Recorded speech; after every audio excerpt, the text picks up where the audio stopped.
வணக்கம் நேயர்களே, ராஜ் நியூஸ் தொலைக்காட்சியின் விவாத நேரத்திற்கு உங்களை அன்புடன் வரவேற்பது தமிழரசி சிவக்குமார்.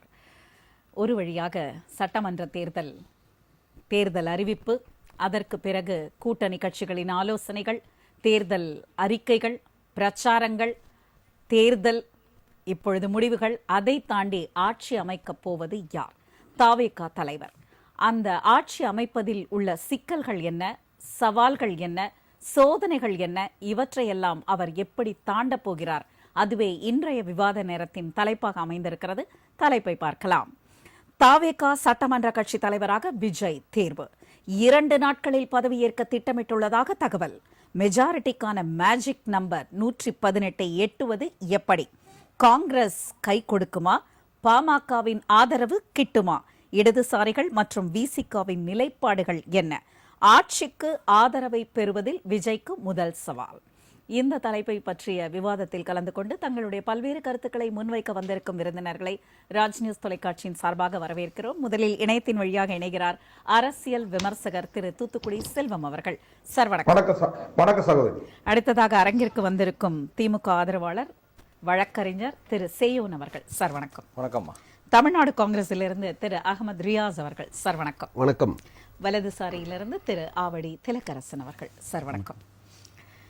செல்வம் சார், உங்களிடமிருந்தே ஆரம்பிக்கிறேன். ஏனென்றால் உங்களுடைய ஆரூடம், உங்களுடைய அந்த A+B² அந்த ஃபார்முலா எல்லாம் சரியாக நிகழ்ந்திருக்கிறது. ஆனால் ஒரு சின்ன குழப்பம் என்னவென்றால், இந்த 107 அப்படின்றது 106ஆக குறைய போகிறது. ஏனென்றால் சபாநாயகருக்கு ஒரு சீட் கொடுக்க வேண்டும், அதுல ஒரு சீட் கம்மியாகும். இந்த 118 மேஜிக் நம்பர் அப்படின்னு திரும்ப திரும்ப எல்லாரும் டார்கெட் இருக்கிறது ஒரு சவாலாக அமையுமா விஜய் அவர்களுக்கு? எப்படி அவர் தாண்ட போகிறார் இதை? ராஜ் நியூஸ் தொலைக்காட்சி நிறுவனத்திற்கு, நெறியாளர் சகோதரிக்கு, அதை போலவே அண்ணன் அருள் கபரியல் உள்ளிட்ட நிர்வாகிகளுக்கு, தொழில்நுட்ப கலைஞர்களுக்கு, என்னுடைய சக பங்கேற்பாளர்களுக்கு மாலை வணக்கம். சகோதரி, இதுல பீப்புள்ஸ் மேண்டேட் என்னன்னு கேட்டீங்கன்னா, இப்போ ஹங் அசம்பிளி கிடையாது. அதாவது நிச்சயமா கிடையாது. ஏன்னு கேட்டீங்கன்னா, இப்போ அசம்பிளி இன்னும் கான்ஸ்டியூட் ஆகல. அதாவது சட்டமன்றம் இன்னும் நிறுவப்படவில்லை. 17வது சட்டமன்றத்திற்கான தேர்தல் முடிந்திருக்கிறது. ஆனா தேர்தல் முடிந்த பிறகு இந்த சட்டமன்றம் நிறுவப்படல. இந்த மேஜிக் நம்பர் 118, இந்த 118 இருந்தால் அந்த சர்க்கார் மெஜாரிட்டி சர்க்கார், அதாவது 117+1, அதுதான் 118. அது உங்களுக்கு தெரியும். அதனால நான் என்ன சொல்றேன்னு கேட்டா, இப்போ டிவிகே பொறுத்த வரைக்கும் 108 இடங்கள் இருக்கு. பதவியேற்புக்கு முன்பு அவர் ஒரு தொகுதியை ராஜினாமா செய்தாக வேண்டும். அது திருச்சி கிழக்காக இருக்கும் என்று யூகங்கள்லாம் வருது. அப்படின்னா 107. சகோதரி ஒரு செய்தியை என்னுடைய நண்பர்கள் எப்படி புரிஞ்சுக்கிடுவாங்கன்னு தெரியாது. ஒரு சபாநாயகர், சட்டமன்றத்திற்கு சபாநாயகராக தேர்ந்தெடுக்கப்படுகிறவர் பெரும்பான்மை கட்சியின் சார்பில் தேர்ந்தெடுக்கப்படுகிறவர் தான் பேரவைத் தலைவர். அந்த கட்சிக்கு, அவர் தேர்ந்தெடுக்கப்பட்ட கட்சிக்கு ஏதாவது நெருக்கடிகள் வரும் பொழுது அவர் அந்த கட்சியின் சார்பில் அல்லது அவருடைய விருப்பத்திற்கு இணங்க ஓட்டு போடலாங்கிறது ஒரு விதி. அதை நீங்க மனசுல வச்சுக்கிடுங்க. சோ இப்போ 107 அவங்க கிட்ட இருக்கு. இன்னும் ஒரு 11 இடங்கள் தேவை. நான் மிக நம்பிக்கையா சொல்றேன், மிக நம்பிக்கையோட சொல்றேன். என்ன கேட்டீங்கன்னா, முழுமையா சொல்றது சரியா இருக்காதுன்னு கூட திரு செங்கோட்டையன் அவர்கள் அதிமுகவினுடைய பலமும் பலகீனமும் அறிந்தவர்.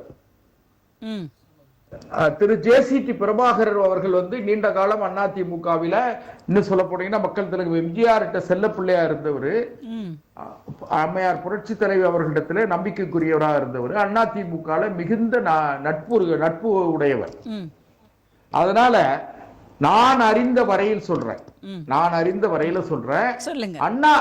அதிமுகவே தொடக்கத்துல தாவேகா, அதாவது திரு விஜய் அவர்களுடைய அரசு அமைந்து, விஜய் அவர்கள் அரசு பெரும்பான்மையை நிரூபிக்கிறதுக்கு அதிமுகவே ஒரு வகையில் உதவி செய்யும் என்று நான் மிகுந்த நம்பிக்கையான தகவல்களின் அடிப்படையில் சொல்றேன். அவங்களோட ஆதரவு இவர்களுக்கு இருக்கும் அப்படின்னு சொல்றீங்க. ஆதரவுன்னு கேட்டீங்கன்னா நீங்க எப்படி பார்க்கணும்னு கேட்டா, ஒரு 4 பேர் ஆப்சென்ட் ஆயிட்டாங்கன்னு வச்சுக்கிடுங்க. நாடாளுமன்றத்துல இதெல்லாம் நடந்திருக்கிறது. 4 பேர் அன்னைக்கு சபைக்கு வரல, ஓட்டெடுப்பு சமயத்துல ஒரு 10 பேர் வரலன்னு வச்சுக்கிடுங்களேன். இந்த மாதிரி கூட மேஜிக்லாம் வந்து முன்னால SSR திமுகவில் அவர் நாடாளுமன்ற மாநிலங்களவை உறுப்பினராக இருக்கும்போது மன்னர் மானிய ஒழிப்பு தீர்மானம் வரும்போது அம்மையார் இந்திரா காந்தி அவர்கள் பிரதமராக இருந்த காலத்துல மன்னர் மானிய ஒழிப்பு மசோதா வந்தது. வங்கிகள் தேசியமயமாக்கப்படல அந்த மசோதாலாம் வரும்போது திரு SSR அவர்கள் வயிறு வலிக்குன்னு சொல்லி அவர் பாத்ரூம் போறேன்னு போயிட்டாரு. அதனாலேயே அந்த மசோதா நிறைவேறிச்சு. இப்பெல்லாம் சில விஷயங்கள் இருக்குன்னு வச்சுக்கிடுங்க. இதெல்லாம் இந்த மாதிரி அதிசயங்கள் நடக்கும். ஒண்ணு. ரெண்டாவது, காங்கிரஸ் கட்சி அவர்கள் தேர்தல் காலத்திலேயே திரு விஜய் அவர்களோடு சேர்ந்து தேர்தலை சந்திக்க வேண்டும் என்று அவர்கள் வந்து யாரு அந்த பார்ட்டியோட ஹை கமாண்டை நினைச்சதா சொல்லுவாங்க. அது செய்திகள்லாம் நீங்க உலா வந்தது பார்த்திருப்பீங்க. அதாவது அந்த காங்கிரஸ் கட்சியினுடைய அதிகாரப்பூர்வமான எதிர்கட்சி நாடாளுமன்ற எதிர்கட்சி தலைவர், அந்த கட்சியினுடைய எதிர்கால முகமாக பார்க்கப்படுகிற திரு ராகுல் காந்தி அவர்களே கூட தேர்தல் பிரச்சாரத்துல திமுக தலைவரோடு சுற்றுப்பயணத்திலே ஒன்றாக பிரச்சாரத்துல கலந்துக்கிடாததுக்கு அது ஒரு காரணம் கூட பரவலான பேச்சு இருந்துகிட்டு இருக்கு. அதனால காங்கிரஸ் கட்சியோடு திரு விஜய் அவர்களுக்கும் நெருக்கமான உறவு இருக்கு.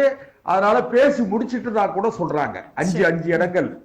அதுல இன்னும் ஒண்ணு என்ன கேட்டீங்கன்னா, அவர் அதிகார பகிர்வு எங்கள் கட்சி ஆட்சி அதிகாரத்துல பங்கு கொடுக்கும்னு சொல்லி முதல்லயே சொல்லிட்டார். அதனால அவர்கிட்ட இருக்கிற 5 இடங்களும் விடுதலை சிறுத்தைகள் 2 கம்யூனிஸ்ட் கட்சிகள்கிட்ட இருக்கிற 2 இடங்கள் சேர்ந்தீங்கன்னா நீங்க 6+5 11 இடம் அது ஈஸியா வந்துடும். அதனால நீங்க ஒரு பெரிய அளவுல இதுல வந்து நாம சங்கடங்களோ நெருக்கடியோ இந்த இதுக்கு வராது. அதே நேரத்தில் இந்த அரசு வந்து நிச்சயமாக பெரும்பான்மையை நிரூபிக்கும். அதே நேரத்துல திரு விஜய் அவர்கள் வந்து இன்னும் அவருக்கு மிகப்பெரிய அளவுல அரசியல் நெருக்கடிகள், அவர் கொடுத்த வாக்குறுதிகளை நிறைவேற்றணும். தாய்மாமன் சீர் கொடுக்கணும், அண்ணன் சீர் கொடுக்கணும், அனைத்து பெண்களுக்கும் இலவசமா பஸ்ல பயணம் செய்வதற்கான அனுமதி கொடுக்கணும், அப்புறம் 200 யூனிட் மின்சாரம் இலவசமா கொடுக்கணும், 6 சிலிண்டர் கொடுக்கணும். இப்படி நிறைய அறிவிச்சிருக்காங்க. இந்த பல நெருக்கடிகளுக்கு மத்தியில அவர் வந்து ஆட்சி அதிகாரத்துக்கு வர்றாரு. ஏற்கனவே தமிழகத்துல இருந்து ஆட்சி அதிகாரத்தை விட்டு போகிற கட்சி 10 லட்சம் கோடி ரூபாய் கடனை சுமையை ஏற்றி வச்சிருக்காங்க. அதுக்கு 78,000 ரூபாய் வருடத்துக்கு வட்டி கட்டணும். இப்படி பல நெருக்கடிகள் இருக்கு. ஒண்ணு. ரெண்டாவது, திரு விஜய் அவர்கள் நான் கேள்விப்படுற செய்தி நல்ல அதிகாரிகளை தேடிக்கொண்டிருப்பதாக சொல்றாங்க. நல்ல அதிகாரிகளை எல்லாம் தேடிக்கொண்டிருக்கிறார். நல்ல ஒரு நேர்மையான அதிகாரிகளை எல்லாம் வந்து அவர் பக்கத்துல வச்சுக்கிடுவார்னு சொல்றாங்க. அப்படி நடந்தா நல்லது. ஆனா நான் வந்து திரு விஜய் அவர்களுக்கு இந்த நிகழ்ச்சி மூலமா வைக்கிறது என்ன வேண்டுகோள் நான் கேட்டேங்கன்னா, நீங்க கொடுத்த வாக்குறுதிகளை நிறைவேற்ற வேண்டும் என்று சொன்னால் மத்திய அரசோடு ஒரு இணக்கமான போக்கை வச்சுக்கிடுங்க தொடக்கத்திலே இருந்தே. ஏன்னா இல்லாத சனாதானம், மதவாதம், அது இதெல்லாம் பேசாதீங்க. ஏன்னு கேட்டீங்கன்னா இங்க யாரும் மதமும் பேசல, ஜாதியும் பேசல. இல்லாத ஒண்ண கட்டமைச்சுக்கிட்டு இந்த வெட்டியா பொழுது போக்கிட்டு இருக்காம மத்திய அரசோடு இணக்கமாக இருந்து மாநிலத்துக்கான தேவையான நிதி உதவிகளை பெற்று திட்டங்களை பெற்று மக்களுடைய நம்பிக்கையை மக்கள் வந்து அளவு கடந்த நம்பிக்கையை உங்களுக்கு வச்சிருக்காங்க. இன்னும் சொல்ல போனீங்கன்னா சுதந்திரம் ஒரு செய்தியோட முடிச்சிடறேன். சுதந்திரத்திற்கு பிறகு ஒரு நீண்ட நெடுங்காலத்துக்கு பிறகு ஒரு அரசியல் புரட்சியை வந்து மக்கள் ஏற்படுத்தியிருக்காங்க. அந்த பொறுப்பும் கடமையும் திரு விஜய் அவர்களுக்கு இருக்கு. நான் வந்து தாவேக உறுப்பினர் கிடையாது, நல்லா கவனிச்சுக்கிடுங்க. அதுல நான் முழுக்க அரசியல் பார்வையாளர், அரசியல் விமர்சகர். ஆமா, அதுல நான் விரும்புறது திரு விஜய் அவர்களிடத்துல நான் வைக்கிற வேண்டுகோள் என்னன்னா, தமிழ் ஆட்சி மொழி, தமிழ் வழக்காடு மொழி, நீதிமன்றத்துல வழக்காடு மொழி ஆகணும், தமிழ் ஆட்சி மொழி ஆகணும், காவிரி நதிநீர் பாதுகாப்பு வேணும், தமிழக மீனவர்களை இலங்கை சிங்கள காடையர்களால் பாதிக்கப்படுகிற தமிழக மீனவர்களை பாதுகாப்பதற்கு முன்னுரிமை கொடுக்கணும், நீர் வளங்களை பாதுகாக்கிறதுக்கு உத்தரவாதம் கொடுக்க. ஒரு செகண்ட் முடிச்சிடுறேன். குளங்களை தூர்வாரி ஆழப்படுத்துவதன் மூலமாக அதாவது நிலத்தடி நீரை பாதுகாக்கணும். இதுவரை இந்த அரசுகள் செய்யாததை செய்யணும். இன்னொன்னு என்ன கேட்டீங்கன்னா, நல்ல சீஃப் செக்ரட்டரி, ஒரு IAS ஆபீசரை நல்ல ஆபீசரா வைங்க, ஹோம் செக்ரட்டரிய நல்ல ஆபீசரா வைங்க, டைரக்டர் டிஜிபியை ஒரு நல்ல அதிகாரியை தேர்ந்தெடுத்து வைங்க. சிஎம் செக்ரட்டரிஸ் உங்களுக்கு உதவியாக இருக்கிற சிஎம் செக்ரட்டரிஸ் வந்து நல்ல ஐஏஎஸ் ஆபீசரா வைக்கணும். இன்டெலிஜென்ஸ் அவர்களை விஜய் அவர்களுக்கு அரசியல் ஆலோசகராக கேளுங்க, சிஎம் ஐஜி இன்டெலிஜென்ஸ் நல்ல ஆளை வைங்க. எல்லா டிஸ்ட்ரிக்ட் கலெக்டரையும் மாத்துங்க, எல்லா டிஸ்ட்ரிக்ட் கலெக்டரையும் மாத்துங்க. ஏற்கனவே கடந்த கால அரசு செய்த தவறுகள் கண்டுபிடிக்கப்பட்டு விசாரிக்கப்பட்டு அவர்கள் தண்டிக்கப்படணும். அந்த பயம் வரணும். அதிகாரிகள் ஆட்சி நடக்கக்கூடாது. திரு விஜய் அவர்கள் முதலமைச்சராக திரு விஜய் அவர்கள் எல்லா துறையின் மீது 38 துறை இருக்கு, 38 டிபார்ட்மெண்ட்லயும் அவர் கவனம் செலுத்தணும். ஏன்னு கேட்டீங்கன்னா அவருடைய கட்சியில தேர்ந்தெடுக்கப்பட்டிருக்கிற சட்டமன்ற உறுப்பினர்கள் நாளை அமைச்சர் பெருமக்களாக வரக்கூடியவர்கள் பெரும்பாலானவர்கள் புதியவர்கள் நிர்வாகத்துக்கு. அதனால ஹனிமூன் பீரியட் முடிகிற வரையும் உங்களை யாரும் கடுமையா விமர்சிக்க மாட்டாங்க. 6 மாதம் வரையும். அந்த 6 மாத காலத்திற்கு பிறகு மிகப்பெரிய வேண்டுகோளோட முடிச்சு அதனால திரு விஜய் அவர்கள் அதிக நேரம் பொதுமக்கள் உங்கள் மீது வைத்திருக்கிற நம்பிக்கைக்கு பாத்திரமாக உழைப்பதற்கு நீங்கள் தயாராக வேண்டும். உங்கள் மீது இருக்கிற நம்பிக்கையை காப்பாற்றுங்கள் என்று நான் வேண்டுகோள் விடுக்கிறேன். சார், நான் கேட்ட அந்த கேள்விதான். தமிழக வெற்றி கழகம் அவர்கள் ஆட்சியில் அமர்வதற்கு காங்கிரஸ் ஒரு பக்கம் அவங்க ரெடி ஆயிட்டாங்க, தகவல்கள்லாம் வந்த வண்ணம் உள்ளது. இங்க விடுதலை சிறுத்தைகள் கட்சி மற்ற கட்சிகளும் கொடுத்துரும். அதை தாண்டி அவர் வந்து பிஜேபியுடன் இணக்கமாக இருக்க வேண்டும்னா இந்த சுற்றி வரும் பொழுது திமுக மட்டும் தனித்து விடப்பட்டு மற்ற அத்தனை கட்சிகளும் ஓரணியில் இணைவது போல இணைந்தால் தமிழகத்திற்கு நல்லது போல அவர் தன்னுடைய கருத்துக்களை வந்து வெளியிட்டிருக்கார். உங்களுடைய கருத்து? முதலில் திராவிட முன்னேற்ற கழகத்துக்கும் அதன் கூட்டணி கட்சிகளுக்கும் வாக்களித்த தமிழக வாக்காளர் பெருமக்களுக்கு நன்றிதனை தெரிவித்துக் கொண்டு, திமுக என்றைக்கும் தனித்து விடப்படாது. திமுகவுக்கு தோல்வி என்பது புதிதல்ல. 1991 ராஜீவ்காந்தி மரணத்துக்கு பிறகு நடைபெற்ற சட்டமன்ற தேர்தலில் 2 இடங்களில் வெற்றி பெற்றோம். 96 மாபெரும் வெற்றி பெற்று ஆட்சியை பிடித்தோம். அதனால் திமுகவுக்கு தோல்வி என்பது புதிதல்ல. தோல்வி கண்டு பயந்ததில்லை. மிசாவையே கண்ட கட்சி தலைவர் தோற்றது தான் எங்களால் ஏற்றுக்கொள்ள முடியவில்லை. கொளத்தூர் தொகுதிக்கு கிட்டத்தட்ட 5000 கோடிக்கு மேலாக நலத்திட்டங்களை செய்து ஒரு முதலமைச்சராக இருந்தாலும் 70 வயதை தாண்டி இருந்தாலும் மாதத்தில் 30 நாட்களில் 10 நாட்கள் அங்கு சென்று அங்கு பல நிகழ்வுகளில் கலந்து கொண்டு அந்த தொகுதியிலே ஒருவராக வலம் வந்த முதலமைச்சரை கொளத்தூர் மக்கள் தோற்கடித்திருக்கிறார்கள். அதை தான் எங்களால் ஏற்றுக்கொள்ள முடியவில்லை ஒழிய திமுக தோல்வியை கண்டு தோண்டதில்லை, தோல்வியை கண்டு பயந்ததில்லை. எங்களுடைய தலைவர் ஒரு மாசற்ற மாணிக்கம், திராவிட ஆட்சியினுடைய நல்லாட்சி நாயகன். அந்த கொளத்தூர் தொகுதி மக்களுக்கு என்னவென்று தெரியாமல் ஒரு சினிமா மோகத்தால் தோற்கடிக்கப்பட்டுள்ளதை தான் நாங்கள் ஏற்றுக்கொள்ள முடியவில்லை ஒழிய சிறந்த எதிர்க்கட்சியாக மக்களுக்கு என்றைக்கும் போராடக்கூடிய களத்திலே நிற்கதற்கு நாங்கள் தயாராகிவிட்டோம். இன்றைக்கு கூட வெற்றி பெற்ற சட்டமன்ற உறுப்பினர் அந்த கொளத்தூர் தொகுதிக்கு சென்று VS பாபு நன்றி தெரிவிக்கவில்லை. தோல்வி அடைந்த முதலமைச்சர் திரு முத்துவேல் கருணாநிதி ஸ்டாலின் அவர்கள் இப்பொழுது அங்கே நன்றி தெரிவித்துக் கொண்டிருக்கிறார். இதுதான் திமுக ஜனநாயகத்துக்கு காட்டக்கூடிய மரியாதை, ஜனநாயகத்துக்கு மீது திமுக வைத்திருக்கக்கூடிய மரியாதை. தோற்கடிக்கப்பட்ட மக்களுக்கு நன்றி தெரிவிக்க ஒரு முதலமைச்சர் சென்று, ஒரு கட்சியின் மாபெரும் கட்சியினுடைய தலைவர் சென்று நன்றி தெரிவித்துக் கொண்டிருக்கிறார் என்றால் அவர் வாழும் காலத்தில் நாமும் வாழ்கிறோம் என்பதில் பெருமிதம் கொள்கிறோம். அதனால ஏதோ புரட்சி நடந்ததுலாம் செல்வம் சொன்னார். அவர் விஜயின் மேல் உள்ள அன்பால சொன்னார். புரட்சிலாம் ஒன்றும் நடக்கலை. ஒரு விஜயின் மீது நீங்க பேச நான் கொடுக்க வரல சார், கொஞ்சம் பேசுங்க.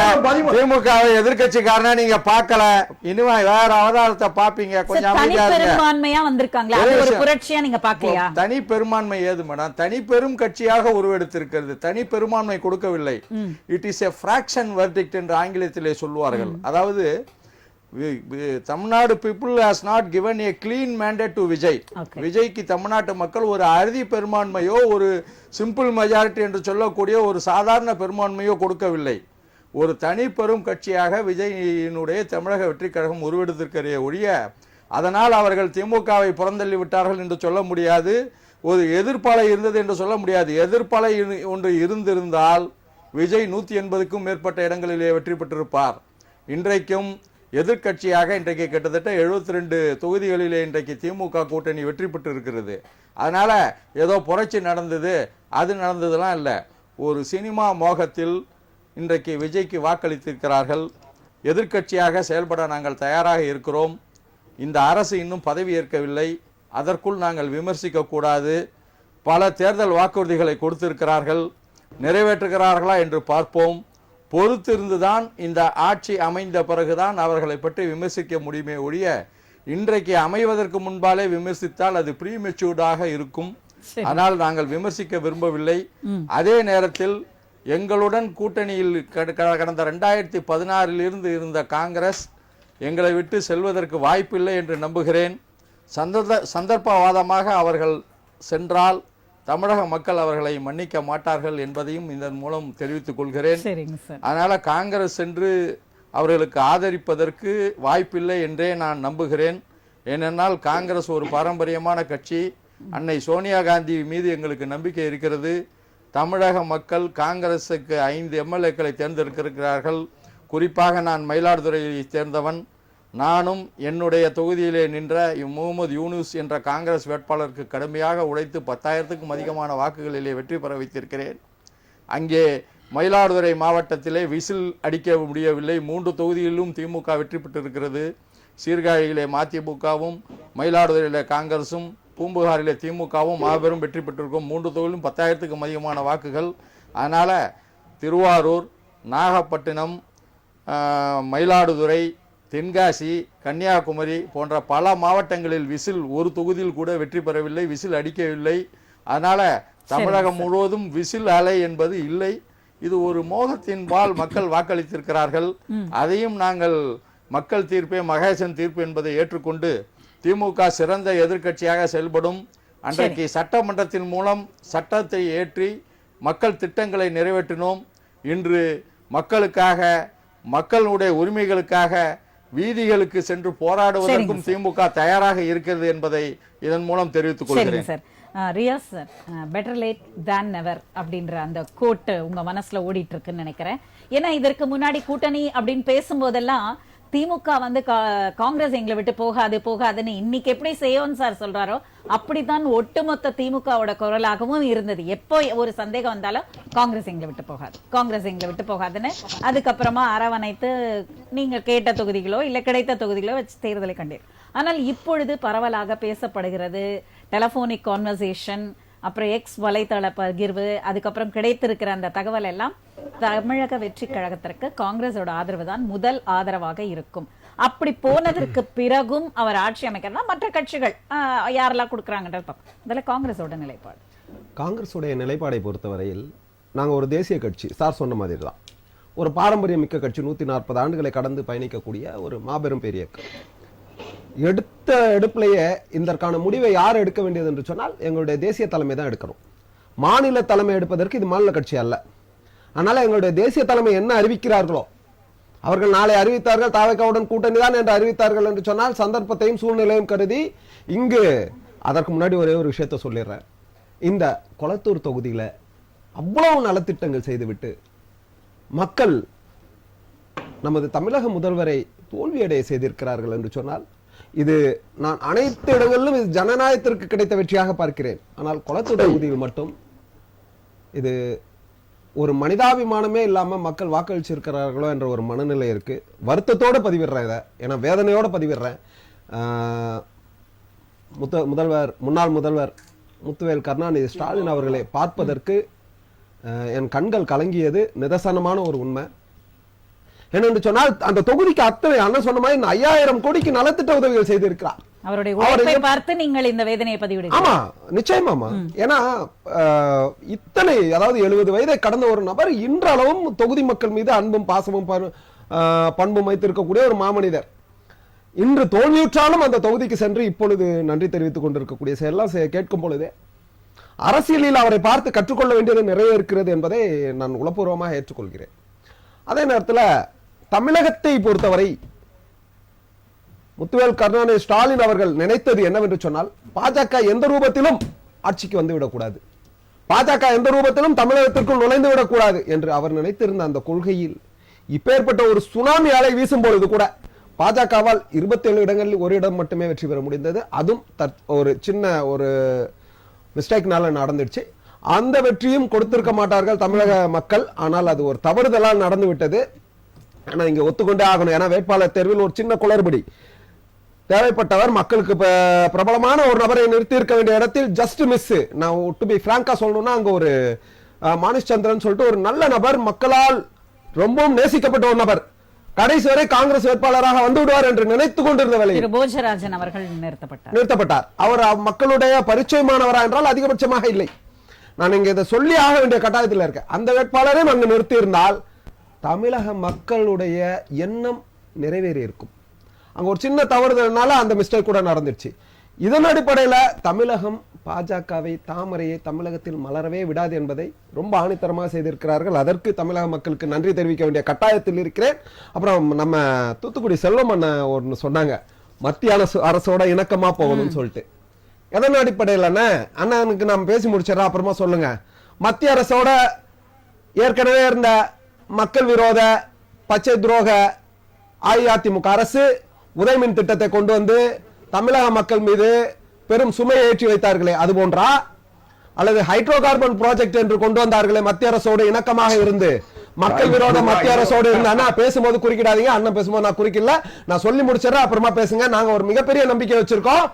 மக்கள் ஒரு மோகத்தில் வாக்களித்து இருந்தாலும் மக்களுக்கான ஒரு முதல்வராக திரு விஜய், சகோதரர் விஜய் அவர்கள் வருவார்கள் என்ற ஒரு நம்பிக்கை வைத்திருக்கிறோம். நம்ம இருக்கட்டும், அது ஒரு பக்கம் இருக்கட்டும். மக்கள் வாக்களித்து விட்டார்கள், அவர் முதல்வராக போகிறார், அதுல மாற்று கருத்து இல்ல. அதே நேரத்துல சார் இருங்க, நான் சொல்லிடுறேன் சார். நான் என்ன சொல்றேன், துண்டுலாம் இல்ல சார், துண்டு போடுறதுக்கு நாங்க என்ன, நீங்க சொல்றது முதல்ல புரிஞ்சுக்கணும் தெளிவா. இல்ல அது செகண்டரிமா, அது நான் ரொம்ப தெளிவா சொன்னேன். எங்களுடைய தேசிய தலைமை தான் முடிவு இருக்கும், அது நாங்க இல்ல. அதாவது இதே வார்த்தை தான் நீங்க சொன்னீங்க. அதாவது எங்களுக்கெல்லாம் வந்து கூட்டணியில விருப்பம் இல்ல, ஆனா தேசிய தலைமை முடிவெடுக்கிறது, அதனால அந்த கூட்டணியை ஏற்றுக்கொள்கிறோம். அந்த மாதிரி எந்த இடத்துல பதிவு இல்லையே, எங்களுக்கு விருப்பம். காங்கிரஸோட நிர்வாகிகள் பலர் வெளியிட்ட கருத்து. அதாவது நீங்க சொல்ற நிர்வாகிகள் யாரு, எந்த பொறுப்புல இருக்காங்க, எந்த எம்பி எந்த எம்எல்ஏன்னு தெரியல எனக்கு நீங்க சொல்றது. அது ஒரு பக்கம் இருக்கட்டும், நான் சொல்லிடுறேன் அண்ணங்கிட்ட. மத்திய அரசோட இணக்கம்ன்றது இதுதானா? அடுத்த நீட் தேர்வு அமலாக்கம் பண்ணுவதில் தமிழக மக்களுக்கு, தமிழக மாணவர்களுக்கு ஒரு மிகப்பெரிய இழுக்கை ஏற்படுத்தினார்களே அஇஅதிமுக அரசு, மத்திய அரசோடு கூட்டணி சேர்ந்த. அது போன்று விஜய் அவர்கள் செய்து விடுவாரோ, அது போன்ற ஒரு ஆலோசனை நீங்கள் கொடுக்கிறீர்களோ, இது அச்சமாக இருக்கிறது எங்களுக்கு. நாங்கள் நினைப்பது ஒன்றுதான், இங்கு பாஜகவால் கால் ஊன்றக்கூடாது. பாஜக தமிழகத்தில் இருந்து விரட்டி அடிக்கப்பட வேண்டிய ஒரு கட்சி. அதன் முடிவாக இந்த முடிவு கூட மாற வேண்டும் என்ற ஆசை இருக்கிறது. ஒருவேளை திராவிட முன்னேற்ற கழகத்திற்கு இது ஓய்வு காலம் அல்ல, எதிர்கட்சியாக இருந்து சிறப்பாக செயல்படுவார்கள் என்ற நம்பிக்கை எனக்கு இருக்கிறது. அதே நேரத்தில் நீங்கள் நினைப்பது போன்று மத்தியில் ஆளக்கூடிய மக்கள் விரோத, நான் ரொம்ப தெளிவா சொல்றேன், இவர்கள் அவர்கள் என்று சொல்லல, மக்கள் விரோத பாஜக அரசுக்கு எதிராக தமிழக மக்கள் வாக்களித்திருக்கிறார்கள். அந்த வாக்கினை கொச்சைப்படுத்தும் விதமாக உங்களுடைய பேச்சு இருக்கக்கூடாது.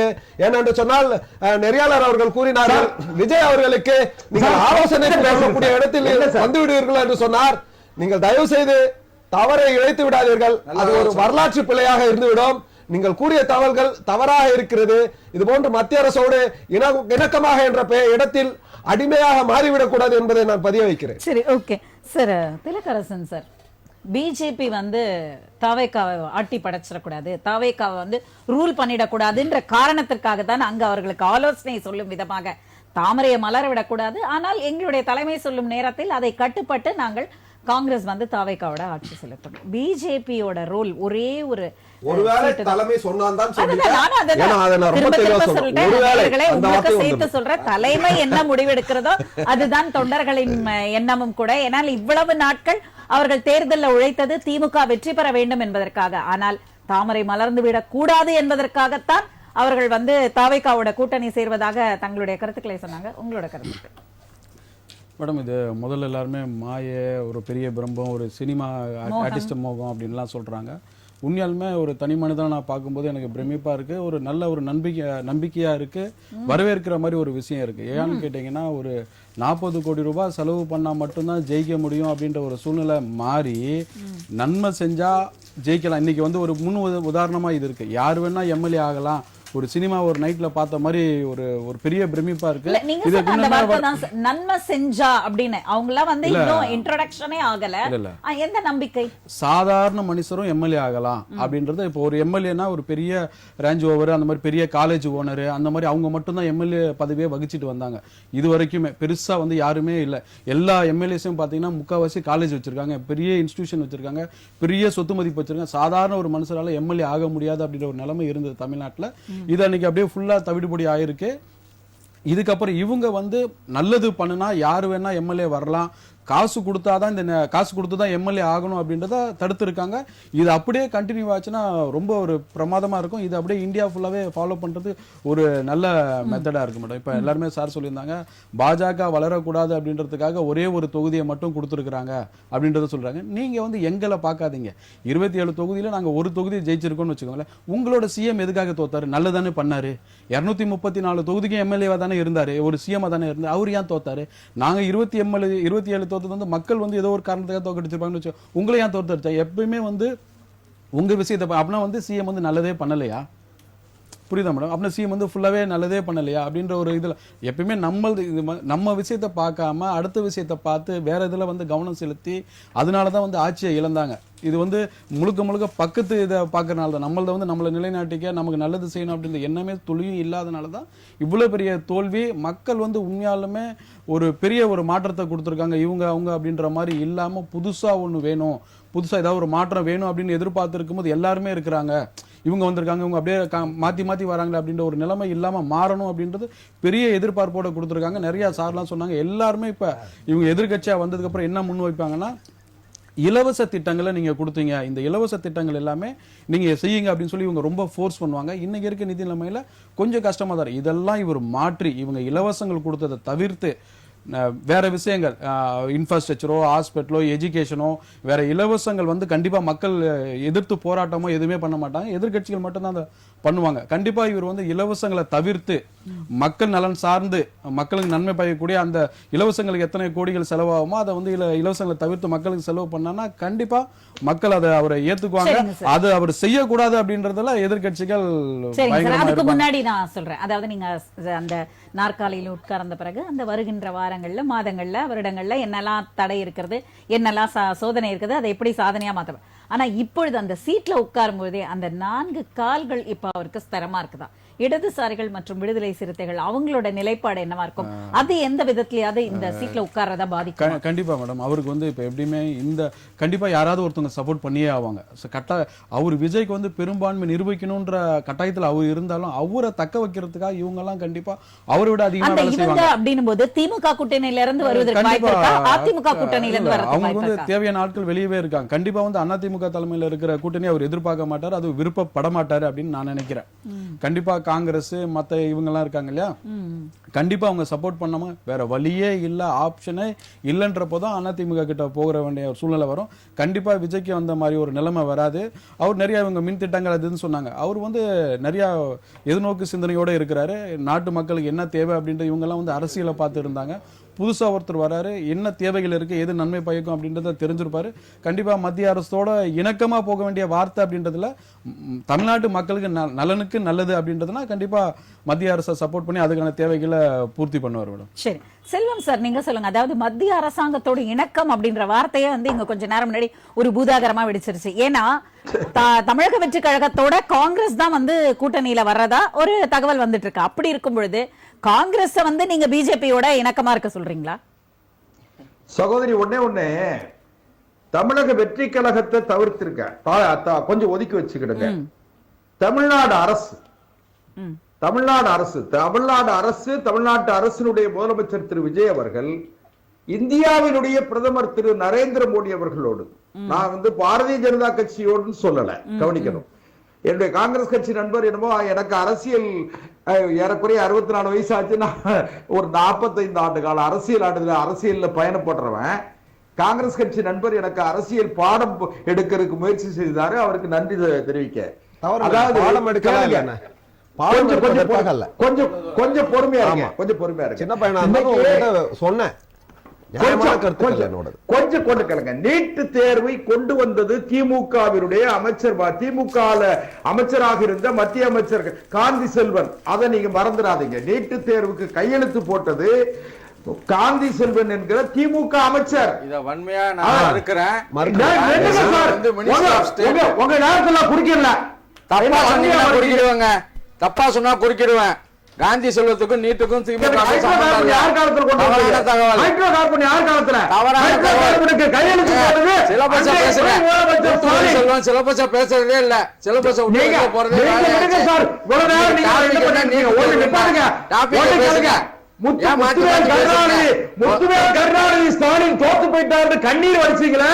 பெருந்தலைவர் காமராஜர் என்கிற மக்கள் தலைவர் அவர் கட்டிய அணைக்கட்டு திட்டத்தை தவிர ஒரு அணைக்கட்டு திட்டத்தை அதுக்கு பிறகு வந்தா ஒரு அரசு செய்யல. ஆனால் அந்த பெருந்தலைவர் காமராஜர் சும்மா கொஞ்சம் காது எரிச்சலா இருக்கு. சவுண்ட குறைச்சு பேசுங்க. எல்லாரும் காது நல்லா கேக்குது. நீங்க நிப்பாட்டுங்க சார். செல்வா பேசுங்க, கத்தாதீங்க. நீங்க நிப்பாட்டுங்க சார்.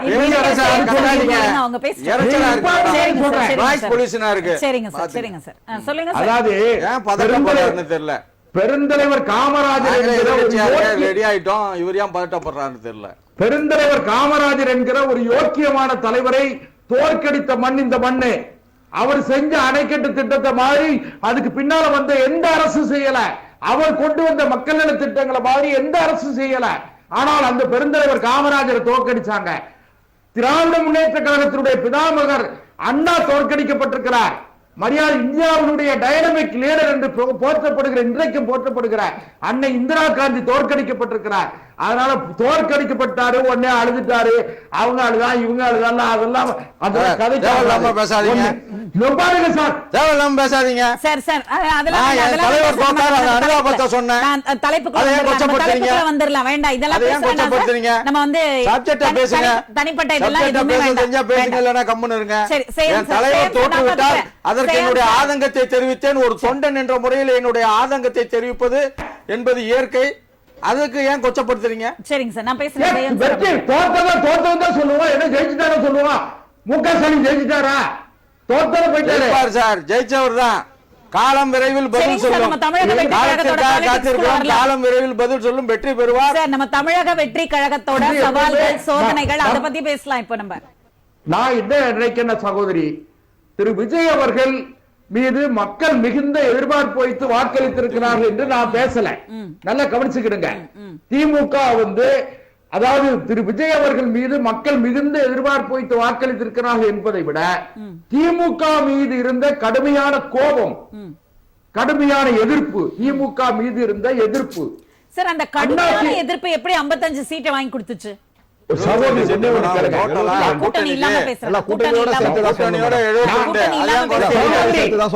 சகோதரி எனக்கு அனுமதி கொடுங்க. அவங்க பேசும்போது கொடுக்க வரல, மறுபடியும் நம்மளும் பேசிக்கிட்டே இருந்தா நல்லா இருக்காது. அதாவது திமுக 23 கட்சிகள் கூட்டணி. திமுக தனி கட்சியா நிக்கல. திமுக 23 கட்சிகளோடு கூட்டணியில் நின்றது. அண்ணா திமுக 9 கட்சிகள் கூட்டணி. ஆனால் தமிழக வெற்றி கழகம் தனித்து நின்றது. இதான் ரெண்டுக்கு வித்தியாசத்தை பாருங்க. நீங்க 23 கட்சி கூட்டணி சேர்ந்து 70 இடம் ஜெயிச்சாங்களா, 9 கட்சி கூட்டணி வச்சு 50 இடம் ஜெயிச்சாங்களா? தமிழக வெற்றி கழகம் என்பது தனித்து நின்று 108 இடங்கள் வெற்றி பெற்றிருக்காங்க. அந்த மக்களுடைய தீர்ப்பை, ஜனநாயகத்தினுடைய இறுதி எஜமானர்களான வாக்காளர் பெருமக்கள், ஜனநாயகத்தில் வெற்றி தோல்வியை தீர்மானிக்கக்கூடிய வலிமையான ஆயுதமான வாக்குச்சீட்டு வைத்திருக்கிற அந்த வாக்காளர் பெருமக்களுடைய தீர்ப்பை தலைவணங்கி ஏற்றுக்கிட்டாதான் அதுதான் ஜனநாயகம். யாருக்கு என்ன மாற்று கருத்தும் இல்ல அதுல. அதான் சகோதரி, நான் என்ன சொல்றேன்னா, மக்கள் ஏற்கனவே இருந்த அரசை அகற்ற வேண்டும் என்று முடிவெடுத்திருக்கிறார்கள். அதே போலவே அதிமுக மேலேயே அவங்களுக்கு நம்பிக்கை வரல. அவங்க ஒரு மாற்றை விரும்பும் போது திரு விஜய் அவர்கள் வராங்க. திரு விஜய் அவர்களுடைய அவருக்கு ஏற்கனவே இருக்கிற திரைப்பட செல்வாக்கு, இளைஞர்கள் மத்தியில் இருக்கிற ஆதரவு வாக்குகளாக மாறி இருக்கிறது. அதனால இனி போக போக ஒரு 6 மாத காலம் கழித்து திரு விஜய் அவர்கள் கொடுத்த வாக்குறுதிகளை நிறைவேற்றவில்லை என்று சொன்னால் கடுமையாக எதிர்கேள்வி கேட்கிற இடத்தில் என்னை போன்றவர்களே இருப்போம். ஆனா எதுக்காக சொல்ல வரேன்னா, ஆனா டைம் இருக்கு. இன்னைக்கு இப்போ வீட்டுக்கே போய் குடி போகல. குடி போகிறதுக்கு முன்னாலேயே அண்ணாவும் ராஜாஜியும் 1967 உடன்பாடு வைத்து தேர்தலை சந்தித்து வெற்றி பெற்றாங்க. அண்ணா என்ன சொன்னார், ராஜாஜி என்ன சொன்னார்னா, HV கண்டே சுதந்திரா கட்சியினுடைய HV கண்டைய சபாநாயகர் ஆக்கணும்னு சொன்னாரு. அண்ணா அதுக்கு ஒத்துக்கிடல. அண்ணா பெரும்பான்மை வந்ததுனால ராஜாஜி சுதந்திரா கட்சிக்கோ மற்ற கட்சிகளுக்கோ நான் இடம் கொடுக்க மாட்டேன்னு சொல்லிட்டாரு. உடனே தான் சொன்னாரு ராஜாஜி ஹனிமூன் பீரியட் முடிஞ்சது அப்படின்னு சொன்னாரு. உடனே அண்ணா சொன்னாரு, ஆமா ஹனிமூன் பீரியட் முடிஞ்சது, நாங்க குடும்ப நடத்த தொடங்கிட்டோம்னு சொன்னாரு. எதுக்காக நான் சொல்லுவாருன்னு கேட்டீங்கன்னா, இந்த ஹனிமூன் பீரியட் சொல்லக்கூடிய ஒரு 6 மாத கால அவகாசம் எல்லோருக்கும் கொடுக்கத்தான் வேண்டும். அதனால நான் என்ன ஒரு விஷயத்தை நான் ரொம்ப இன்னும் மறுபடியும் தெளிவா சொல்றேன். மத்தியில இருக்கிற பாரத அரசு, மத்திய அரசு, இந்திய அரசு, இந்திய தேசத்தினுடைய அரசும் தமிழ்நாட்டின் அரசும் அமைய போகிற தமிழ்நாட்டு அரசும் இணக்கமாக இருந்தால் தமிழ்நாட்டிற்கு வர வேண்டிய, நான் சொல்றேன், மீனவர்களுடைய நலன் பாதுகாக்கப்பட வேண்டும் என்று சொல்றேன். இதை முதலமைச்சர் அவர்கள் மத்திய அரசுக்கு கோரிக்கையாக வைத்துத்தான் அதை பெற முடியும். நீட்டு தேர்வுன்னு சொன்னாங்க. நீட்டு தேர்வுல விலக்கு கொண்டு வரணும்னு சொன்னா, அதுல ஏதாவது ஒரு எக்ஸம்ஷன் வாங்கணும்னு சொன்னா மத்திய அரசுக்கு வாதாடித்தான் அவர் பெற முடியும். நாம யூனியன் ஸ்டேட்ஸ் தான். நாம அதாவது இந்தியா என்பது ஒன்றியங்களுடைய கூட்டமைப்பு தான். மத்திய அரசோடு இணக்கமாக இருந்தால் மாநிலத்துக்கு நலன் பயக்கும். ஏற்கனவே இருந்த அரசு சும்மா தேவையில்லாம மதவாதம், ஜாதிவாதம் பேசி நேரத்தை வீணாக்குவதை என்ன செய்யணும்ன்றத பத்தி மட்டும் நம்ம பேசுவோம். ஏற்கனவே இருந்த அரசு என்ன பண்ணுச்சு அதெல்லாம் நமக்கு இப்ப தேவையில்லை. சேயம் சார், இந்த ஃப்ளோர் டெஸ்ட் அதுல அதாவது நீங்க முதல்லயே சொல்லிட்டீங்க, நாங்க எதிர்க்கட்சியாக செயல்பட போகிறோம் என்பதுல நாங்க ரொம்ப தீவிரமா இருக்கிறோம். அதுல எந்த மாற்று, ஏன்னா நிறைய இஃப்ஸ் அண்ட் பட்ஸ் பார்க்கும் பொழுது டிஎம்கே இஸ் வெரி ஷுர் அவங்க எதிர்க்கட்சியா தான் இருக்க போறாங்க, அந்த முடிவு எடுத்துட்டாங்க. ஆனா இந்த ஃப்ளோர் டெஸ்ட் சந்திக்க போகும் சவால்கள் என்னவாக இருக்கும்? இந்த சட்டப்பேரவையில் விஜய் இன்றைய சூழல்ல பெரும்பான்மையை நிரூபிக்கக்கூடிய வாய்ப்புகள் ரொம்ப குறைவு. ஏன்னா 234 தொகுதியில் அவர்கிட்ட உள்ளது 108 தொகுதி. அதுல ஒரு தொகுதி 2 தொகுதிக்கு அவரே சட்டமன்ற உறுப்பினர் என்பதால் ஒரு தொகுதிக்கு தான் அவர் சட்டமன்ற உறுப்பினராக இருக்க முடியும். ஒரு தொகுதி அவர் ராஜினாமா செய்யணும். 107 சபாநாயகர் தேர்ந்தெடுக்கப்படுவார். 106 ஆனா டைன்னு வரக்குள்ள சபாநாயகருக்கு ஒரு கேஸ்டிங் ஓட்டு என்று ஒரு ஓட்டு உண்டு. அவர் அதை போடலாம். அதனால அவரையும் கணக்குல வச்சிங்க. 106 எதிர்த்து இருக்கிறது கிட்டத்தட்ட 128. அவரை எதிர்த்து இருக்கிறது 2 கூட்டணி, அதிமுக கூட்டணி, திமுக கூட்டணி எதிர்த்து தான் தேர்தலை சந்திச்சாங்க. அவங்களுடைய ஒட்டுமொத்த எண்ணிக்கை 128. நேரடியாக அவர் சட்டமன்றத்திலே ஆதரவு கோரினால் வெற்றி பெறுவது என்பது கடினம். அதே நேரத்தில் இந்த 128 உறுப்பினர்களில் யாராவது அணி மாறி அவருக்கு வாக்களித்து அவருடைய அரசை காப்பாற்றினால் அது அவர்களுக்கு வாக்களித்த மக்களுக்கு செய்யக்கூடிய துரோகமாகும்.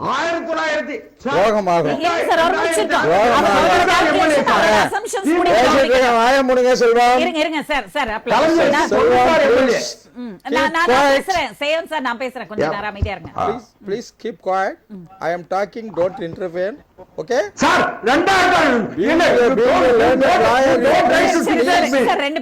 எனக்கு தெரியும் சார். நீங்க சும்மா சார் நீங்க வாய போடுங்க. நீங்க வாய போடுங்க சார். என்ன நாகரிகம் சார்? நீங்க கஷ்டப்படுறீங்க. அவர் பிளேன் குஸ் கொடுத்தாரு. அன்பின் வெளிப்பாடு. சொல்லுங்க சார், சொல்லுங்க. அதனால உங்களோட சார் அவரோட பெர்செப்ஷன் சொல்றாரு, அதை கேட்டுக்கோங்க. நாளைக்கு அவர் சட்டமன்றத்தை சந்திக்கும் பொழுது 108 அதுல 1 அவர் ரிசைன் பண்ணணும். 1 சபா இதெல்லாம் பேசி முடிச்சாச்சு. எத்தனை முறை பேசி மீதி இருக்கிறது 126. 126ல எதிர்த்து தான் வாக்களிக்க முடியும். அதனால அவருக்கு கிளியர் மேண்டேட் தமிழக மக்கள் கொடுக்கல. முதல்ல அதை தெரிஞ்சுங்க. விஜய்க்கு தமிழக மக்கள் தமிழகத்தை ஆளக்கூடிய கிளியர் மேண்டேட் என்று சொல்லக்கூடிய பெரும்பான்மையோ அறுதி பெரும்பான்மையோ கொடுக்கல. அதே நேரத்தில் ஏதோ திமுக எதிர்ப்பலையால அவர் வெற்றி பெற்றார்லாம் தவறு. எதிர்ப்பலை இருந்திருந்தால் திமுக கூட்டணி 72 தொகுதிகளில் வெல்லக்கூடிய வாய்ப்புகள் இல்லை. அதுவும் அதிகமான வாக்கு வித்தியாசத்தில் வெற்றி பெற்று இருக்கிறோம்.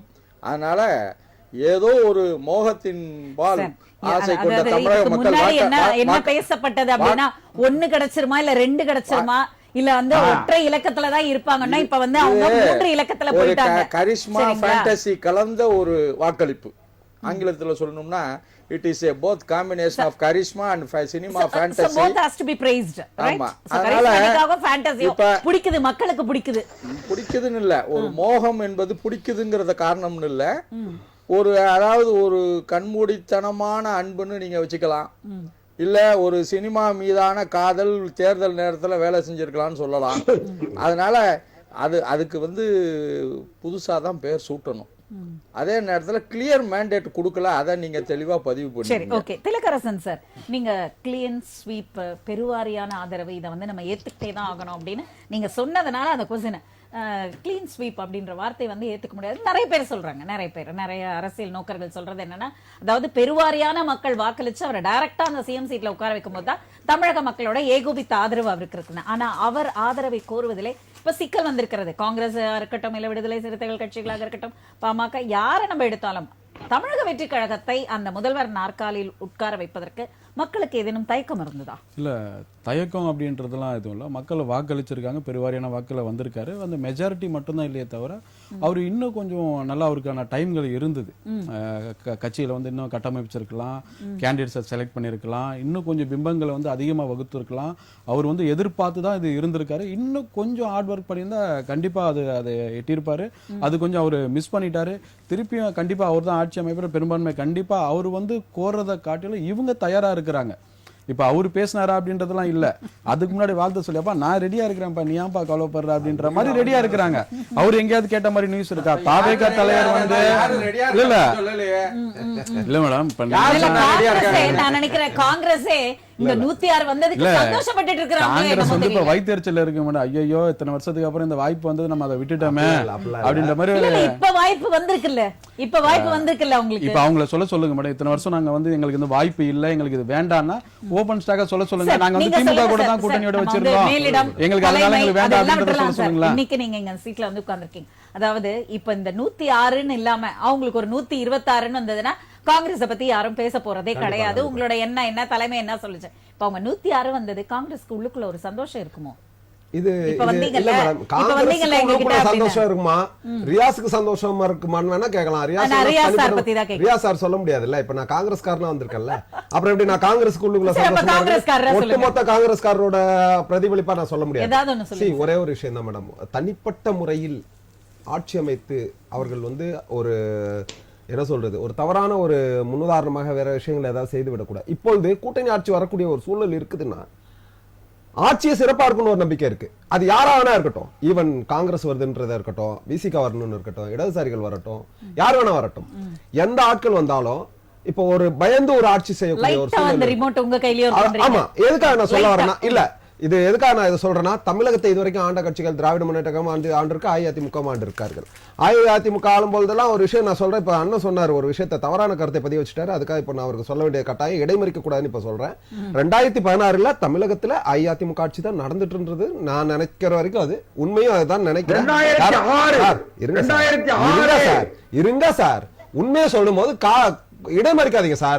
உங்க அரசியல் பயணங்கள் வந்து என்னுடைய வயது சார். உங்களுடைய அரசியல் வாழ்க்கை என்னுடைய வயதுன்றேன். அதை சொல்லி உங்களுக்கு மரியாதை கொடுத்து சொல்லுமா, நீங்க அதை புரிஞ்சுக்கணும். உங்களுடைய மரியாதையை நான் சொல்றேன். நீங்க உங்களுடைய அரசியல் பயணத்திற்கான வயது தான் என்னுடைய வயது. அதனால கொஞ்சம் தெளிவா புரிஞ்சுக்கோங்க. 2016 நீட் கட்டாயமாக்கப்பட்டது, இது யாருமே மறுக்க முடியாது. நான் பொய்யான தகவலை சொன்னேன்னா என்ன இடைமறிச்சு கேளுங்க. அப்ப தமிழகத்துல ஏடிஎம்கே தான் ஆட்சியில இருந்தது. அந்த நேரத்துல மத்திய அரசுடைய மக்கள் விரோத அரசு மத்தியில இருக்குது. அப்படி இருக்கும்போது மாநிலத்தில் ஏடிஎம்கே தான் இருக்குது. கட்டாயமாக்கப்பட்ட பிறகு யார் செஞ்சது? அதை நீங்க 7.15 குடுக்குறீங்கன்ற பட்சத்துல மாநிலங்களுக்கான விலக்கு இருந்தது சார், அதையே நீக்கியாச்சு. அதுதான் இப்ப பிரச்சனையே. இப்போ அண்ணனுக்கு வந்துடுற திலகரசன் அண்ணன் ஒண்ணு சொன்னாரு, தமிழகத்தில் ஒரு மிகப்பெரிய எழுச்சி, செலவு பண்ணாமல் எம்எல்ஏக்கள் வந்து விட்டார்கள். அண்ணனுக்கு காமராஜர் சாமானியன். நான் இன்னைக்கு சொல்றேன், கக்கன் அவர்களுடைய வாரிசாக அறியப்படக்கூடிய மேலூர் சட்டமன்ற உறுப்பினர் விஸ்வநாதன் ஒரு நிமிஷம் நான் சொல்லும் போது இடமறிக்காதீங்க. கக்கன் அவர்களுடைய வாரிசாக அறியப்படக்கூடிய மேலூர் சட்டமன்ற உறுப்பினர் விஸ்வநாதன் அண்ணன் அவர்கள் அவர்களுடைய மனைவி இன்றும் ஒரு பேராசிரியராக ஒரு கல்லூரியில் விரிவுரையாளராக வேலை செய்து கொண்டிருக்கிறார். அவருடைய ஒரு கணவர் தான் இன்னைக்கு சட்டமன்ற உறுப்பினராக இருக்காரு மேலூர் தொகுதியில.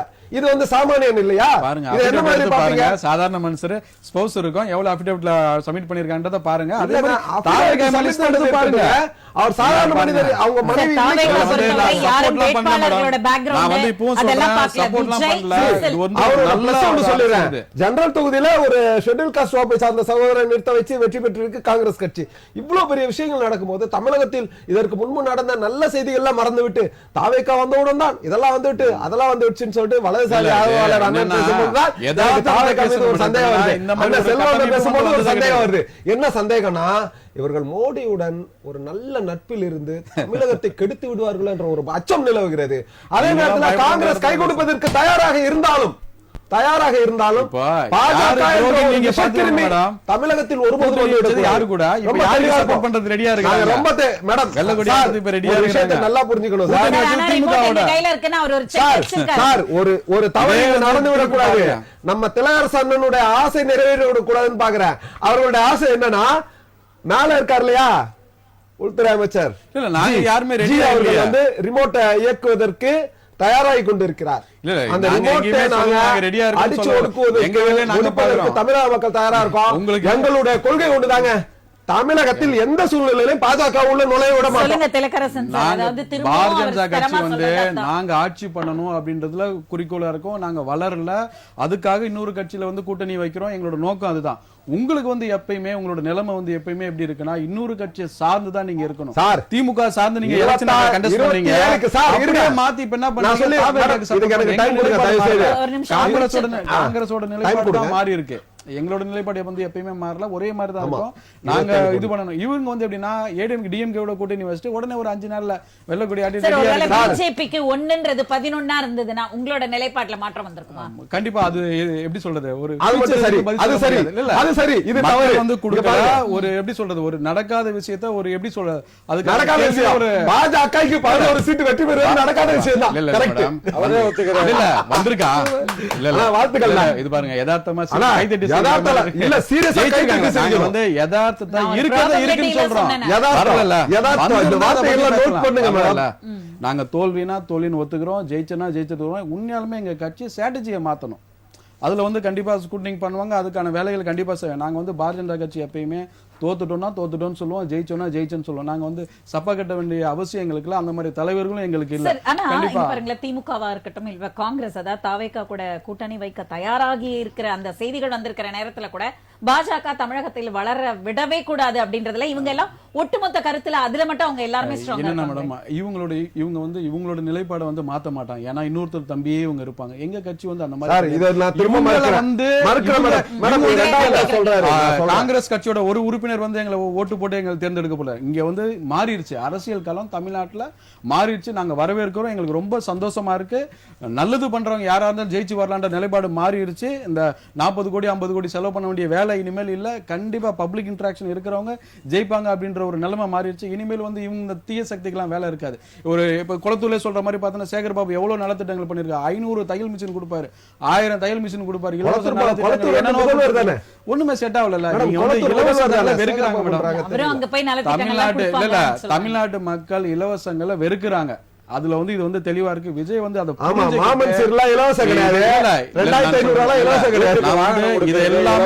ஒதுக்கிட்டு இதெல்லாமே வேண்டாம், இலவசங்களே கொடுக்க மாட்டேன் அப்படின்ற மாதிரி நலத்திட்டம் பண்ணிலாம் கண்டிப்பா அவரை ஏத்துப்பாங்க. அதுதான் நடக்க போகுது. இவங்களோட எண்ணம் என்னன்னா, இந்த இலவசங்கள் நீங்க தேர்தல் அறிக்கையா கொடுத்தீங்க, இவங்க ஸ்ட்ராட்டஜி, இவங்களோட பழக்கம் எப்பயுமே அதுதான். அதை வச்சு தேர்தல் நிறைவேற்றல அப்படின்வாங்க. அதை தான் இவங்க பிடிச்சிட்டு அதை தான் சொல்ல முடியுமே தவிர மக்கள் எதிர்பார்ப்பு அவர் கண்டிப்பா பூர்த்தி செய்வான்றதை நம்புறோம்.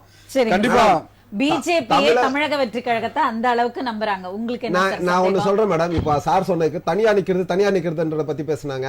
27 இடத்துல ஒண்ணுதான் சார். தனியார் இல்ல, நாங்க கூட்டணியில இருந்து தான் நாங்க வந்தாங்க. ஒண்ணும் சொல்லலையே. யாருமே நாங்க support பண்ணலையே. 28 அப்பா, நீங்க வந்து நாங்க திமுக வோட 28 கூட்டணியில தானே வந்தீங்க. நீங்க support பண்றீங்களா? யார் நாங்க support பண்றோமா? நாங்க உடனே கூட்டி நாங்க தரோம்னு சொன்னோமா? யாருக்கு நாங்க தரோம்னு சொன்னோமா?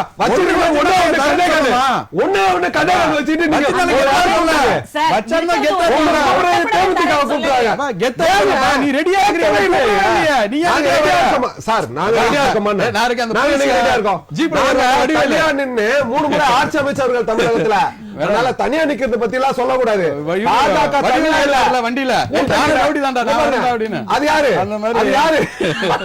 தமிழகத்தை பொறுத்தவரை பாஜக நீங்க தான். எதிர்பார்த்தது இதுதானே, அதாவது காங்கிரஸ் அழைக்கவே இல்லை என்று இவர் குற்றம் சாட்டுவதும் இல்ல, நிஜமா அழைக்கல, ஆனா பிஜேபி இங்க வந்துவிடக் கூடாது என்பதால் நாங்கள் ஆதரவு கொடுக்க தயார் என்றும் இப்பொழுதே தயார் இந்த இல்ல. கருத்து நான் மோதல்கள் இப்போ சொல்றேன். இருக்கிறது. அதுக்கான ஆனால் சூழல் ஏற்பட்டு விடுமோன்றது இல்லைங்க, தான். இங்க சரி. இருந்து தலைமையோடு வந்த அந்த டெலிபோனிக் கான்வர்சேஷன், அங்க ராகுல் காந்தி அவர்கள் விஷ் பண்ணது, அவருடைய எக்ஸ் தள பதிவு, இங்க இருந்து போயிருக்கிறது, இதெல்லாம் வந்து உங்களுக்கு ஒரு எக்ஸ்தல பதிவு இல்ல ராகுல் காந்தி அவர்களுடைய எக்ஸ்தல பதிவு தமிழகத்தில் ஒரு முதல்வர் பொறுப்பேற்க இருக்கிறார் என்னும்போது அதற்கு ஒரு நாகரிகம் தானே. 15 நிமிடம் டெலிபோன்ல பேசினது, 15 நிமிஷம் பேசுறதுல நம்ம இருக்கு. ராகுல் காந்தியும் விஜய் அவர்களும் இப்பொழுது நண்பர்கள் அல்ல, அவர்கள் ஒரு 15 ஆண்டுகளுக்கு முன்பே நண்பர்கள். இப்போ வந்து தோழமையோட பேசிக்கொள்ள சிச்சுவேஷனே இல்லையே, தலைக்கு மேல மேடம், கத்தி இருக்கு, எல்லாத்தையும் தாங்கணும், தாண்டன இந்த விஷயத்துல எங்க தலைவர் ராகுல் காந்தி விசாரிக்கிற நேரமா சார் எங்க இது? தலைவர் ராகுல் காந்தி ரொம்ப தெளிவா சொல்றேன். கேள்வி கடந்த என்ன தேர்தல்ல இல்ல, அவரே பதில் சொல்றேன். கடந்த தேர்தல்ல அருமையான சகோதரர், எங்கள் தலைவருடைய சகோதரர் முத்துவேல் கருணாநிதி ஸ்டாலின் ஆகிய அவர்களுக்கு இதெல்லாம் ஏறி போயிட்டு ஸ்வீட் பாக்ஸ் எல்லாம் வாங்கிட்டு வந்து தமிழகம் பார்த்தது மெய்சில் இருந்த ஒரு விஷயம். சரிங்க சார், அப்படி இருக்கும்போது நீங்க எப்படி அத உறவுன்னு சொல்ல? எல்லாமே உறவு தான், நல்ல உறவு தான். கேள்வி கேட்டீங்க, பிஜேபி தமிழக வெற்றி கழகத்துக்கு வேணுமா காங்கிரஸ் வேணுமான்னு. பிஜேபி காங்கிரஸுங்கிறத விட 5 பெருசா 1 பெருசான்னு முடிவு பண்ணீங்க. 1 உதவுமா 5 உதவுமான்னு முடிவு பண்ணீங்க. அதனால யாரு இதுல என்ன ஒரு இதுன்னா, காங்கிரஸோ கம்யூனிஸ்டோ விடுதலை சிறுத்தையோ நாங்க ஆதரிக்கிறோம்னு சொல்லலை. கேட்டால் அது பற்றி முடிவெடுப்போம்னு தான் சொல்லியிருக்காங்க. அதுக்குள்ளேயே நீங்க ஆதரிக்கிறாங்கன்னு ஒரு முடிவுக்கு வர வேண்டாம். இன்னும் அவருக்கு பெரும்பான்மை கிடைக்கல, இன்னும் முதலமைச்சராக பொறுப்பேற்கலை. பொறுப்பேற்கட்டும், சட்டப்பேரவையில் அவர் வந்து ஆதரவு கோரட்டும், என்ன நடக்குதுன்னு பார்ப்போம். இன்னைக்கு ஏசியத்தின் அடிப்படையில் வந்து நாங்கள் ஆதரிப்போம் அவங்க ஆதரிப்போம்னு சொல்கிறதுல ஒரு அர்த்தமும் இல்லை. என்னை பொறுத்தவரை தமிழக மக்கள் தெளிவாக அதிமுகவுக்கும் திமுகவுக்கும் பல சட்டமன்ற உறுப்பினர்களை கொடுத்திருக்கிறார்கள். அப்போ அவங்களுடைய விருப்பம் வந்து தமிழக வெற்றி கழகம் தான் தமிழகத்தை ஆள வேண்டும் என்பது இல்லை. அந்த சூழலில் இந்த கூட்டணியிலேருந்து யாராவது போய் தமிழக வெற்றி கழகத்தை ஆதரித்தால் அது மக்கள் கொடுத்த தீர்ப்புக்கு எதிரான செயல், யாரும் கொடுக்க மாட்டாங்கன்னு நம்புகிறோம். சரிங்க சார். சார் நீங்க சொல்லுங்க சார், தூத்துக்குடி சொல்லுங்க சார். அதாவது நான் கட்சி சார்ந்து இந்த கேள்விகளை கேட்கல. இப்ப சேவன் சார் முன்வைத்த அந்த ஒரு கூட்டணியில இருந்து தேர்தலை சந்தித்து வாக்குகளை பெற்ற பிறகு அந்த கூட்டணிக்கு எதிரான ஒரு கட்சிக்கு சென்று ஆதரவு கொடுப்பது, அதற்காக சில காரணங்களை சொல்வது, தங்களுடைய செய்கைகளை நியாயப்படுத்துவது அரசியலில் சரிதானா? இல்ல எல்லாரையும் சேர்ந்த ஒரு சீட்டோ 5 சீட்டோ இல்ல 1 5 எத்தனை நம்பர் வேணுமோ அத்தனை நம்பர் சொல்லுங்க சகோதரி. இதுக்கு முன்னால இதுக்குள்ள பிரசிடென்ஸ் இருக்கு. ஏன்னு கேட்டீங்கன்னா, அதாவது என்ன கேட்டீங்கன்னா 1989 மரியாதைக்குரிய விபி சிங் அவர்கள் வந்து மத்தியில பிரதமர் ஆகும் போது பாரதிய ஜனதா கட்சி வெளியில இருந்து ஆதரவு கொடுத்தது. பாரதிய ஜனதா கட்சி வெளியில இருந்து ஆதரவு கொடுக்கும் போது அந்த இடத்துல கம்யூனிஸ்ட் கட்சிகளை ஆதரிச்சாங்க. நல்லா கவனிச்சுக்கிடுங்க. பாரதிய ஜனதா கட்சி ஆதரித்த அந்த ஆட்சியை கம்யூனிஸ்ட் கட்சிகள் பொது உடைமை இயக்கமும் அன்னைக்கு 46 எம்பிக்கள் இருந்தாங்க, அவங்களும் ஆதரிச்சாங்க. ஒண்ணு. ரெண்டாவது, 2006 டாக்டர் கலைஞர் அவர்கள் 96 எம்எல்ஏக்கள் தான் ஜெயிச்சாங்க. திமுகவுக்கு அப்பொழுது 96 எம்எல்ஏக்கள் தான். அன்றைக்கு காங்கிரஸ் கட்சியிட்ட இருந்தது எல்லாம் 26 எம்எல்ஏக்கள் இருந்தாங்க. அந்த 26 எம்எல்ஏக்களுமே அமைச்சரவையில பங்கெடுக்காமல் வெளியே இருந்து ஆதரவு கொடுத்தாங்க. இதெல்லாம் நீங்க வந்து ஒன்னும் கொஞ்சம் வெளியில இருந்து ஆதரவு கொடுத்த, அமைச்சரவையில பங்கெடுக்காம ஆதரவு கொடுத்தாங்க. இதெல்லாம் வந்து தேர்தல் எப்படின்னு கேட்டீங்கன்னா சகோதரி, இப்போ இவர்களுக்கு என்ன சங்கடம்? நான் என்ன சொல்றேன், மக்கள் ஜனநாயகத்துல விஷயம் புரியாம பேசுறாரு. இதுல விளக்கம் கொடுத்து அவன் இன்டர்ஃபியர் பண்ணும். என்ன காரணம்னா 2006 திமுக 96 இடங்களை பெற்றிருந்தாலும் அன்றைக்கு காங்கிரசும் பாட்டாளி மக்கள் கட்சியும் திமுகவை வெளியிலிருந்து ஆதரவு கொடுத்தார்கள். ஏன்னா திமுக, காங்கிரஸ், பாட்டாளி மக்கள் கட்சி அனைத்தும் சேர்ந்து ஒன்று சேர்ந்து தேர்தலை சந்தித்தது. ஒரே கூட்டணியில் நின்றார்கள், ஒரே கூட்டணியில் நின்று மக்களை சந்தித்தார்கள், வாக்குகளை பெற்றார்கள். ஒரு கூட்டணியை எதிர்த்து நின்று வாக்கை கேட்டு வென்று விட்டு எதிர்த்து நின்ற கூட்டணியை ஆதரிப்பது என்பது மக்கள் விரோத செயல். சொல்றாரு அது கேட்டுக்கோங்க. அதாவது ஒண்ணு கேளுங்க சகோதரி, காங்கிரஸ் அதாவது நான் ஆன்லைன்ல இருக்கேன், எனக்கு வந்து சவுண்ட் கரெக்டா வரல, வாய்ஸ் கரெக்டா வரல. ஆமா, அதனால நான் என்ன சொல்றேன்னு கேட்டீங்கன்னா, என்னுடைய நண்பர்கள் கொஞ்சம் தயவுசெய்து கொஞ்சம் பொறுத்துக்கிடுங்க. நீங்க அதுக்கு பிறகு ஏசுனா கூட எனக்கு கேட்க மாட்டேன். அதாவது ஒரே நீங்க தேர்தலை சந்தித்த பிறகு ஆதரவு கொடுக்கிறதுன்றது வேற, ஒண்ணு தவறு இல்ல சகோதரி. காமன், அதாவது நிறைய விஷயங்கள் இருக்கு. வாக்கு கேட்டு விட்டு நீங்க எனக்கு ஆதரிப்பது அந்த ஆகுமா? இப்ப உதாரணத்துக்கு ஒரு விஷயம் சொல்றேமா, நான் சொல்றேன் அப்புறம் கேளுங்க. அது அமைதியா இருக்கு, படிக்க போயிடும். என்ன கேளுங்க. மயிலாடுதுறையில காங்கிரஸ் வேட்பாளராக முகமது யூனுஸ் என்பவர் இருந்து வெற்றி பெற்றிருக்கிறார் திமுக ஆதரவோடு 10,000 வாக்கு வித்தியாசத்துல. அவர் யாரை எதிர்த்து வெற்றி பெற்றார்? தமிழக வெற்றி கழக வேட்பாளரை. அப்ப வந்து மயிலாடுதுறை மக்களோட என்ன அங்க வந்து தமிழக வெற்றி கழகம் வரக்கூடாது, பாட்டாளி மக்கள் கட்சி வரக்கூடாது, திமுக ஆதரவோடு காங்கிரஸ் அப்படி ஓட்டு வாங்கிட்டு வந்து தமிழக வெற்றி கழகத்தை ஆதரித்தால் மயிலாடுதுறை மக்களுக்கு யூனுஸ் செய்கிற துரோகமாக இருக்கும். அதெல்லாம் நாங்க சொல்றோம். அதனால மக்கள் வந்து எந்த கூட்டணியில இருந்தாங்களோ அந்த கூட்டணியில இருக்கணுமே ஒழிய ஒரு கூட்டணியை எதிர்த்து நின்று வெற்றி பெற்று எதிர்த்த கூட்டணியை ஆதரிக்க கூடாது.